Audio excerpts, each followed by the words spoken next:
അങ്ങനെ ഇന്നൊരു സിനിമയ്ക്ക് പോവാണ് കേട്ടോ. ആലപ്പുഴ ജിങ്കാന കണ്ട സമയത്ത് ട്രെയിലർ കണ്ടിട്ട് ലാലേട്ടനും ശോഭന ആയതുകൊണ്ട് ഏട്ടൻ കാണണമെന്ന് പറഞ്ഞൊരു സിനിമയാണ് തുടരും.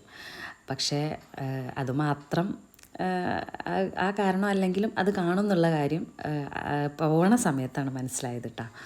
അവിടെ പോയപ്പോഴാണെങ്കിലും അത്രയും തിരക്കാണ്, ഫുള്ളായിരുന്നു. ഞങ്ങൾ 8:45 ഷോക്കാണ് ഞങ്ങൾ പോയത്. അത് കഴിഞ്ഞ് ഞങ്ങൾ 11:30 ഇറങ്ങുമ്പോഴും അത്രയും ആൾക്കാർ അവിടെ ഉണ്ട്. അപ്പോൾ അത്രയ്ക്ക് അടിപൊളി പടമാണ്. എന്താ പറയുക വെച്ചാൽ നമ്മൾ ഒരിക്കലും എക്സ്പെക്റ്റ് ചെയ്യാത്ത ഒരു ഇതിലായിപ്പോയി. അങ്ങനത്തെ ഒരു പടമാണ് എന്തായാലും. പിന്നെ തിരിച്ച് വരുമ്പോൾ ഞാൻ അന്ന് കുറ്റം പറഞ്ഞ പുളിഞ്ചോട്ടിലെ ചായക്കടയിൽ ഇറങ്ങിയിട്ട് ഏട്ടന് ചായയൊക്കെ കുടിക്കണം എന്ന് പറഞ്ഞ്, ഇതാണ് പുളി, ഇപ്പുറത്തെ അതിൻ്റെ ചൂട്. അങ്ങനെയാണ് പുളിഞ്ചോട്ടിലെ ചായക്കട ഉണ്ടായത് കേട്ടോ. അപ്പോൾ അവിടേക്ക് ഇറങ്ങി നട്ടപ്പാതിര 12 മണിക്കാണ് ഞങ്ങൾ അവിടെ നിന്ന് ചായ കുടിക്കുന്നത്.